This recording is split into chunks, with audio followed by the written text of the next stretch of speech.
Are you willing to accept Christ's invitation to know Him more intimately, love Him more intensely, and follow Him more closely, and then go out into the world and live His good news?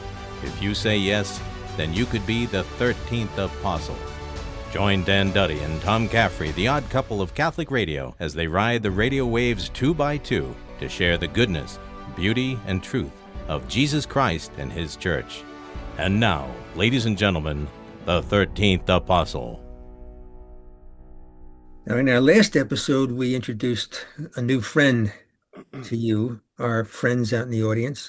Dennis Murphy is back. We said we'd have a part 2 because the story, the big story was it's too big for one episode. So with unanimous agreement, we, especially by our guest, Dennis, we're going to carry on. And the title of this episode of the at least 2, if not 3 parts is War and Peace. And if you've listened to the first episode, part 1 last week, or archived on our website, wqphradio.org, and you can search the episode, 13th Apostle, of course. Dennis gave us first a little background. I don't have to say, when I asked Dennis for information about his bio, now remember, ladies and gentlemen, this is Dennis Murphy, okay? So he had to somehow say he's from an Irish Catholic family, as if I and everybody else in the world couldn't deduce that he was Irish. And you can't see him, but, actually, you can, if that link works, which maybe if it doesn't, we'll work on it, and I can at least get a photo of him. You'll know exactly what I'm talking about. The moving story about Dennis's time in Vietnam, really fighting and barely surviving combat with the North Vietnamese Army. We teased that there was something else. The peace part was really the most important part, in my view, anyway. And from the standpoint of who can really say, I mean, the standpoint of our faith, can't imagine that some people would disagree, but I'm pretty firm in my mind that the peace part is the most important part because of who our faith is and what he did and what he commands us to do. We're going to get into that. But Danny, first I want to say hey to you. How you doing there, brother? Hey, Tommy. Doing quite well, thank you. How are you? I'm better now that you gave your traditional answer. Welcome back, ladies and gentlemen, to the 13th Apostle, where we explore the good, beautiful, true, and oftentimes the difficult of being Catholic as part of the Catholic Church with our Catholic faith. And I am Tom Caffrey. We have Dan Duddy, and we're about to introduce Dennis Murphy. Introduce for some people, reintroduce Dennis. Dennis, how you doing? Welcome I'm back. doing fine. It's really a joy to be with both of you, and I really enjoyed our first episode. You guys are really easy on me. We get to know you better. Let's go. All right. So where we left off, you had gone to a Japanese hospital to help recuperate from your numerous injuries. Where I don't know whether most of those injuries, I know you were shot like 6, 7 times, and so you may have had 5 times. Injuries as well. Yeah, it was 5 times. How many times were you shot at? Oh, God only knows how many times. I have no idea. They're the ones that missed, so I don't know. I was in Japan for a month, and I remember I mentioned that I saw the Japanese flag. I'm like, oh my God, what are they going to do to me? Because I remember the movies. The Japanese people were so nice to me. They were so good. Now, they were people that worked there. They weren't doctors. They didn't speak English. They were working in the kitchen, cleaning up the wards or whatever. But years later, about 10 years ago, I got to fly back and take a cruise from Tokyo. And I went back to the base, which is right in downtown Tokyo. And I was able to meet with a woman that worked there. She was 90-some years old, and thank her on behalf of the thousands of American troops that went through that hospital. Now, most of the people that worked there are long gone. But I know it was important for me, and I know it was important for us to say thank you. That was a real eye opener. Anytime I had a chance, when I met a Japanese person, I really tell that story. So I was there 1 month. That's where they did the surgeries and whatever. And all of a sudden, people started going home before me. And I said, wait a minute, I was here longer. Oh, we made a mistake. You're going to go out tomorrow. it was St. Patty's Day, ironically. So I went flying back on St. Patty's Day. You flew like 22 hours, and I got back to Fort Dix that Friday night, and It's in New Jersey. in New Jersey. Yeah, and fortunately, my parents came over, and I remember my father gave me a big handshake when I left. Actually, I left from Fort Dix. Well, he gave me a big hug when I got back. He was not a hugger back then, but I got a big hug from him, and that was a memory I'll never forget. And any kind of movie you watch, especially the Pacific, if you watch the series The Pacific, the ending, the last show, it shows how the folks came home. It's very moving. Even if you just want to watch one program, that's the one I'd watch. Dennis, let me jump in real quickly. And Dan, I mentioned this to Dennis over the phone when we were getting ready for this, I don't know, a couple of months ago. And I thought it was how ironic that just 25 years earlier, there was the end of, well, right around that time, the war in the Pacific. Right. Deadly enemies. And the stories I've read and heard of some from my father, right, of how brutal the Pacific theater was. It was. And here, Dennis is in a Japanese hospital being ministered to. It was, and that's the reason why I remember feeling my back go up as they were rolling me through the hallways. And I knew that we didn't fight the Japanese, but just in my mind, it was, oh my God, what's going to happen to me now? And again, I can't speak enough about the Japanese folks and what they did for us. So I was there about a month. They did the operations there. I got back on my feet there. I think I mentioned that earlier. And then I got on a plane on St. Patty's Day and flew for 22 hours or whatever it was, and landed back in the United States. And my parents were there and my brothers, and spent a weekend there. And then they took us over to Valley Forge Army Hospital, which was that's right outside of Valley Forge, Pennsylvania. It's really Phoenixville. And that's where I spent 6 months recuperating. It was a time, and ironically, our base got overrun 2 months after I left Vietnam, and the bunker I would have been in, everybody was killed or wounded in the bunker. So all of a sudden, the guys from my unit start showing up at Valley Forge Army Hospital. My officer, several of the other guys showed up there, and I got to reconnect and find out what happened. And I always felt guilty that I wasn't there. Maybe I could have done something, but it is what it is. So then after 6 months, they were going to let me out of the Army, but I had to wait at the hospital. And I said, I can't do that. Send me somewhere. I'll push some paper around. I wound up as an MP in New York, in Brooklyn, New York, at Fort Hamilton and Fort Wadsworth, which my parents weren't very happy about that. They never said anything to me about it. But it was good for me. I got back on my feet. I'm driving around in an MP car with my dress uniform with the ribbons, and anyone knew you were a Vietnam vet, and people yelling at us, throwing things at the car.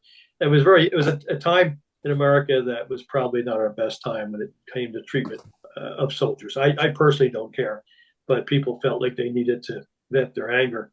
And I didn't get it from everybody, but many people showed their displeasure toward us, which was very interesting. That's one word for it, right? Interesting. Yes. And then after about 6 months, I got out of the Army. I went back home. I lived right outside of Philadelphia, Collingdale. Upper Darby is a place some people might recognize. And couldn't wait to go home and just wanted to be my house. Enough of my brothers had left and got married, so I had my own room, which was nice. And I reconnected with all my friends. Got a Christmas job back and went back to the community college for a semester and transferred then to Westchester University. So, Danny, before I've got a list of questions, but I want you to jump in here. And one of the reasons I want you to jump in is because during last week's episode, you talked about introducing Dennis and his story to your class at St. John Vianney High School, Ocean Township, New Jersey? Homedale. Homedale, okay. You talked about the war part, but you didn't talk about the peace part, right? Yeah, I didn't talk about where this is going to go today, hopefully, and I'm sure that it will. I'm not going to do that until after I actually hear Dennis's story firsthand. After having read the war part, the kids were absolutely amazed that I would even be able to have a conversation with this hero, the Silver Star and the Purple Heart recipient. But yeah, it's going to be nice to settle him down tomorrow and burrow back into to the rest of this story. There's so much humanity in it, and I see the humanity that you felt in Japan, and you touched upon it. And once again, I really want to make sure we get to our destination today. Well, you did touch upon in our first episode that kind of like balancing, wavering line between killing and war. You know, what is outright killing and what is a soldier in war? I can see that having gone to Japan, you felt that, oh, that was war. We are all human in this war. And here we are living in peacetime now, in that case, in Japan during that time. Crazy how you had to come back to America with all those political complexities after having been shot 5 times. That's truly phenomenal in the truest sense of the definition of phenomena that happened to you and many others, you know, around my age that Tom and I knew. You know, I wonder, Dan, whether we're going to get to that. We should get to that, but there's a lot to talk about. I mean, there's a lot. Dennis talked about sacrifice, and that was how he was raised. And you know, one of the things I thought was, because you talked about, Dennis, you talked about honor.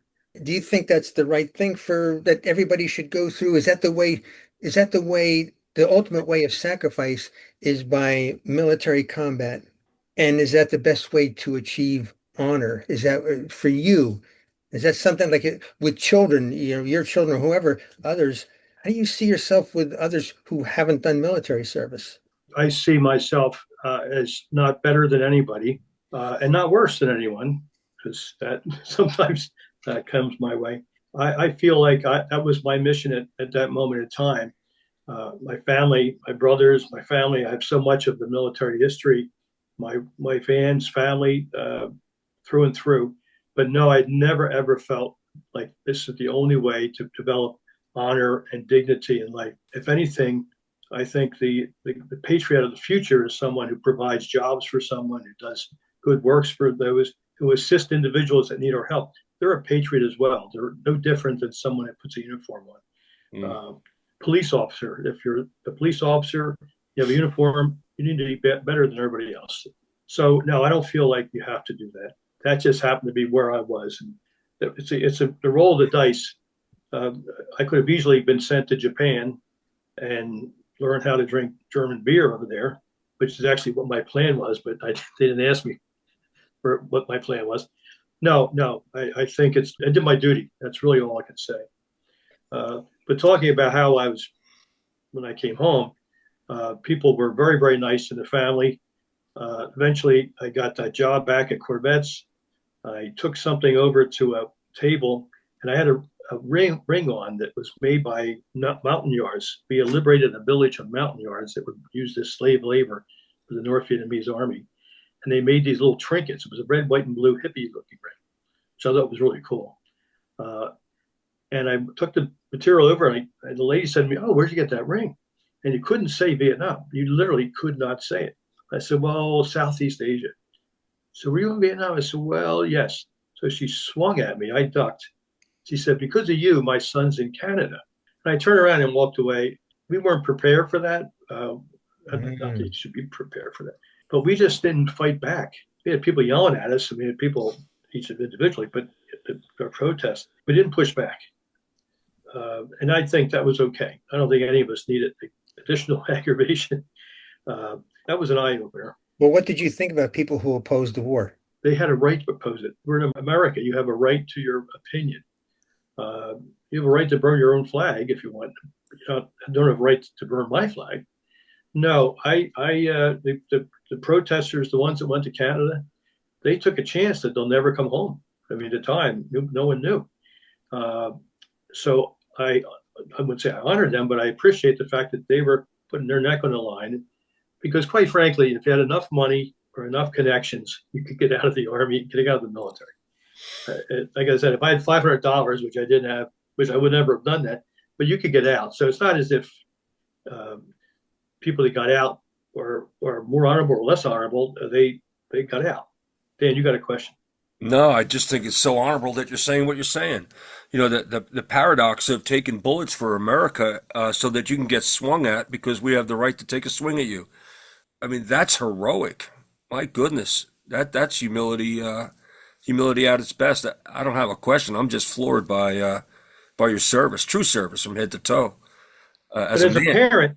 as a parent, when you become a parent, you can understand things a little differently. And I understand where the mother was coming from. I don't agree with her. I think she was off track, but I try to give everybody the benefit of the doubt. And it's a rare time when, except maybe when somebody cuts you off on the road, you yell at them out the window or something. You really give people the benefit of the doubt. And I never felt as if I was better than anybody, or people that didn't go were not as good as me, or better than me.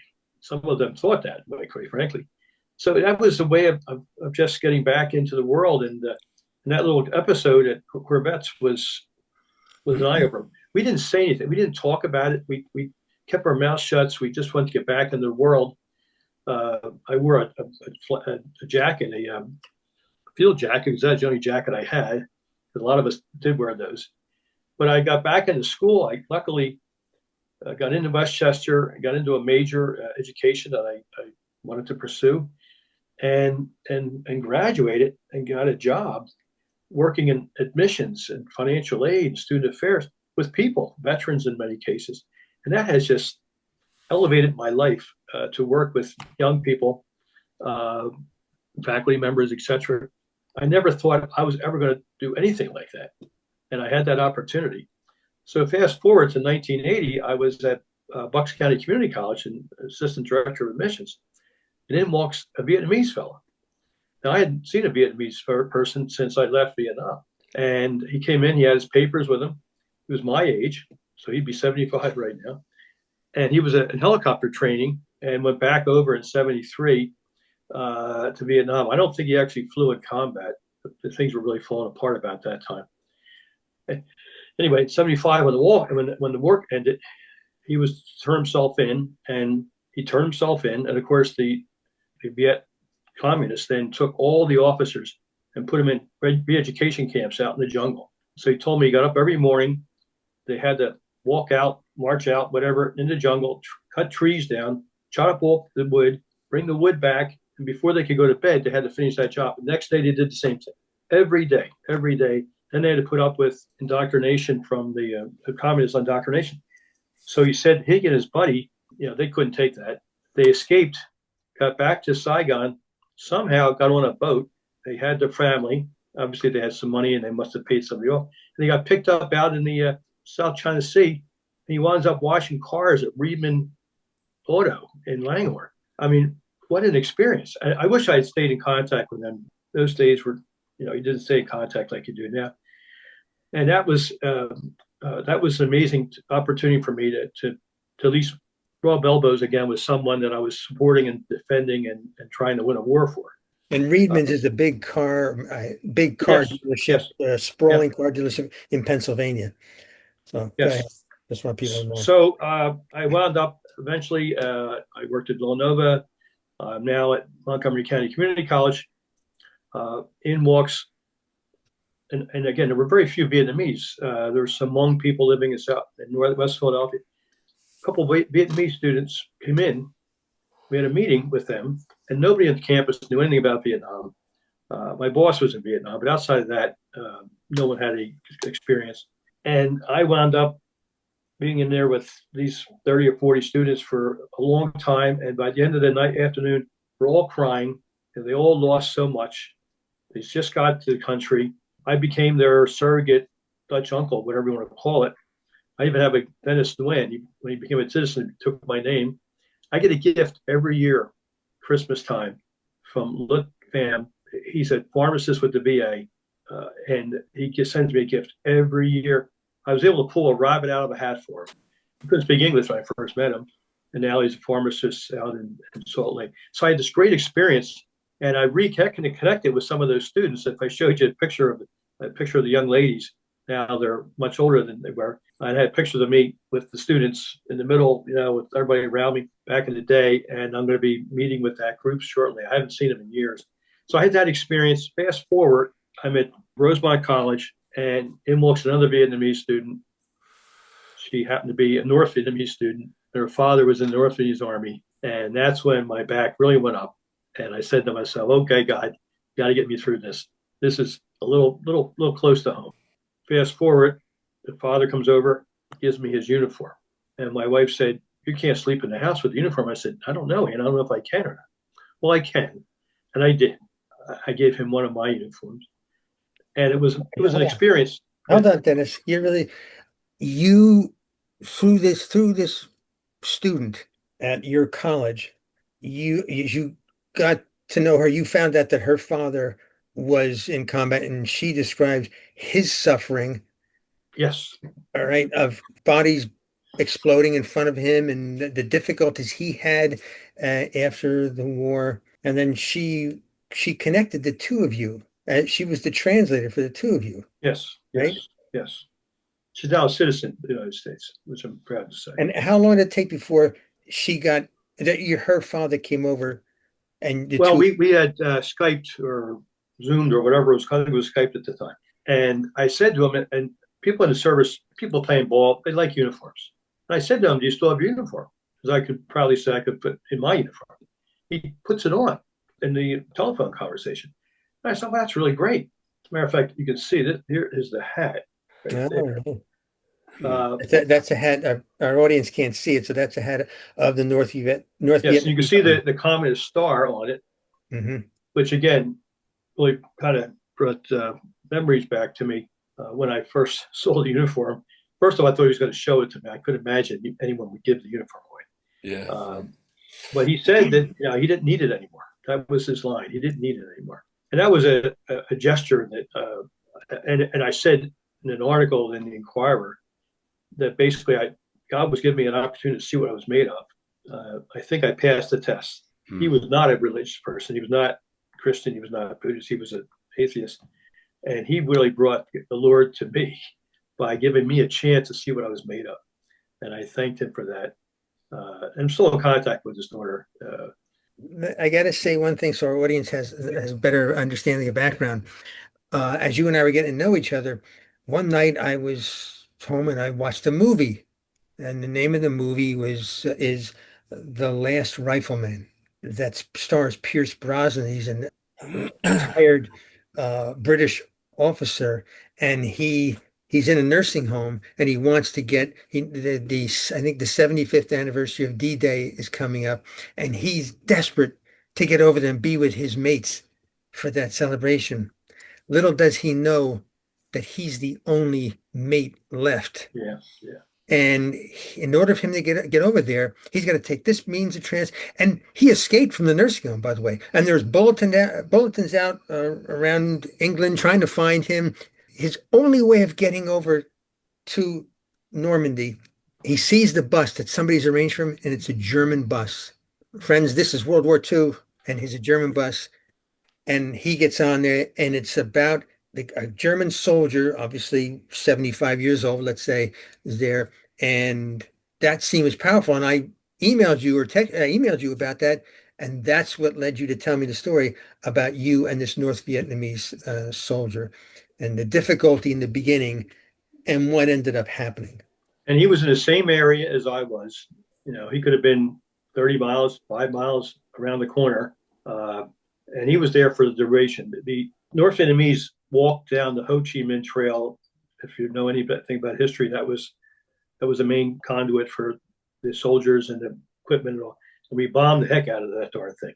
And our job was to interdict that trail.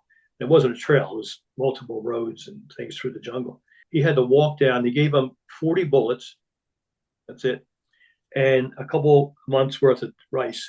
Then they had to find these different fields that were growing rice where they could resupply. Sometimes they got there and they didn't have it wasn't there. And he said many people starved to death because the food wasn't available. So he actually, he went through a whole lot. He came home, and because he was a decorated veteran and Communist Party member, he wound up having a pretty good life. He had a very good job. I have a book that he wrote about his business that he was in.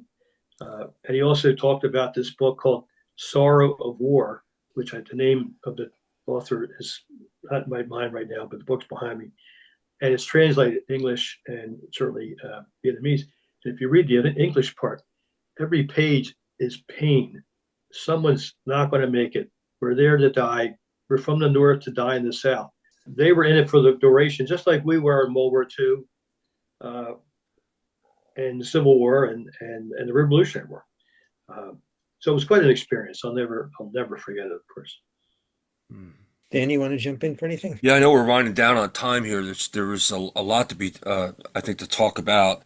Just coming back at me all the time is this reveal of humanity. Your new friend, who was once the enemy, his daughter, I think, was the one who, she was a journalist, right? And she wrote about his pain and his suffering. Yes. The first half of this episode with you, number one, was all about your pain and your suffering. So we're flying under two flags, but we have two human beings that are dodging bullets, taking bullets, issuing bullets.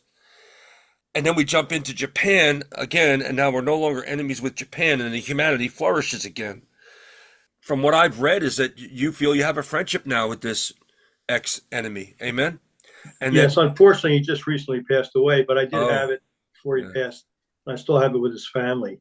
Yeah. And I have it with any Vietnamese soldier, communist soldier, that respects their competition, so to speak.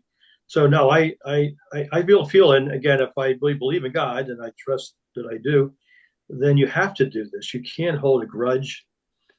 You can't not let the opportunity pass where you can be human again, totally. And I like to think that I was able to pull it off. But I did feel the first time in years, like, oh boy, let's see what happens on this one. The gentleman from Vietnam, the VCA, the Viet Cong Army, has been known to say that the meeting with you will be the story that he will tell from now on. Yes. It's a beautiful, beautiful story. Yeah, amen. I think we're down on time, Tom.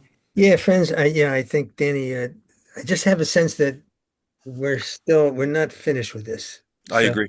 We'll talk about a part 3. Okay. And with a last name like yours, Dennis, I don't think a part 3, a part 4, a part 5 would be too much. So that's a compliment, Dennis. That's a compliment. I'm honored. I'm honored. Yeah, you have a fertile heart there. We'd love to hear more. You two guys are too good to me. So thank you. I'd be honored. Back at you. Amen. All right, Danny, what's coming up next? Wrap it up quick.